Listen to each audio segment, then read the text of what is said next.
Hi, I'm Rodney Miller. And I'm Jan Carl. Thanks for choosing to watch this clip from our Small Town Big Deal YouTube channel. For full episodes, go to our website, smalltownbigdeal.com. And subscribe to our YouTube channel to find all kinds of great clips. Now enjoy the video. We are in Columbia, Tennessee, where for the last 170 years, this town has been celebrating the original form of hybrid transportation. Yeah, but not the kind you're thinking of. This kind has 4 legs. And 2 very large ears. Bigger than mine? Yes, Rodney, and not just bigger than yours, they're cuter too. But here, I think everyone would agree. Their ears. I mean, I love their ears. It's called Mule Day, even though it lasts a week. It's the place to be if you love mules. They are everywhere you look. Somebody who's never been to Mule Days before, how would you describe it? Something to see. And you see so many different mules, all sizes, shapes, colors. How much does Columbia love its mules? Well, so much, it's referred to as Mule Town. What made this a mule capital? Well, the people used to come here years ago and they would bring their mules to town to sell them. It was like a trader's day. They would come here and buy a new team every year, take that team home, train them, break them, they call it, and then they'd bring it back the next year and they could sell it for a profit. Could I drop him off for a year and have him trained? They couldn't break me. With its beautiful town hall, Columbia sits in central Tennessee, about 45 miles south of Nashville. We like this. It's a Tennessee tradition, and the whole town of Columbia really comes out for this. The parade is awesome.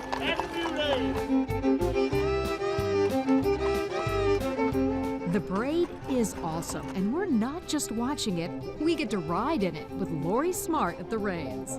Now, who is leading and pulling our lovely wagon today up there? This is Pat and Pearl. They're 17 years old, and we've had them since they were 2. Oh. So they have done this parade for many years. It's a heck of a party. It's a mule party. As the parade moved through Columbia, the street was lined with visitors wanting a glimpse, despite the unseasonably cold and wet spring weather. So is this the coldest it's ever been here?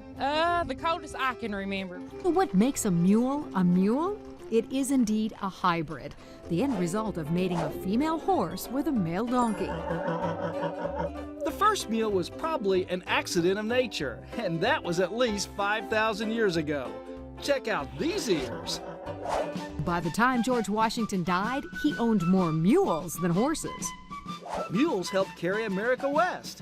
They served in the Civil War, and they played a huge role in World War I, carrying American troops and supplies all over Europe. First of all, they're so sure-footed, and they don't panic easily. And they're careful. They don't want to go over the cliff.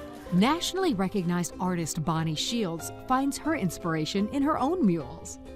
We're down to 3 old Molly mules, our last 3 Molly mules. Now, what's a Molly mule? That's a female mule. Oh, okay. So a female is a Molly. And what's a male? John. A John and a Molly. I did not know that. Bonnie's illustrations appear in more than 20 books, including Barney the Lopsided Mule and Pack String Hang Up, a Mule Trail Tale, both written by Liz Huey. Where do you get inspiration to write a book? From spending days with my son on the farm and wanting to tell him stories of my 20s. Liz has new books that you can find on her website, thecowgirlpoet.com.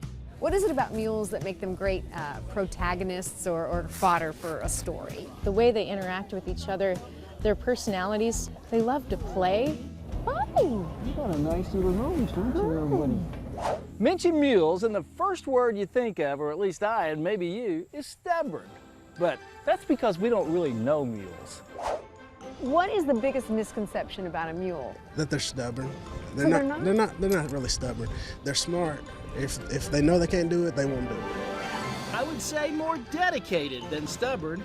In this competition, they're dedicated to pulling over 2,000 pounds as far as they can in 3 lunges. And on this rainy day, they have the mud to deal with. They're wanting to go, right? Yeah, Even before they're hooked to it. Oh yeah, you have to hold them back. That's just their adrenaline rush. Cool. They love it. They act different at a pulling than they do at home. How so? They're more energetic, just on edge a lot more than they are at home. Fred started doing this at 9 years old. All the mule people were quite young when they fell in love with these beautiful creatures. Thomas Arnold here is 10 years old, but he started out when he was just 5. I think it's just cool that I get to sit on an animal and just ride them around. They'll do whatever I say. He loves the attention he gets in competition, and something else, too. I like winning a lot. I won a lot with her. That was a blast. It's that kind of spirit that guarantees Columbia will be enjoying Mule Days for years to come.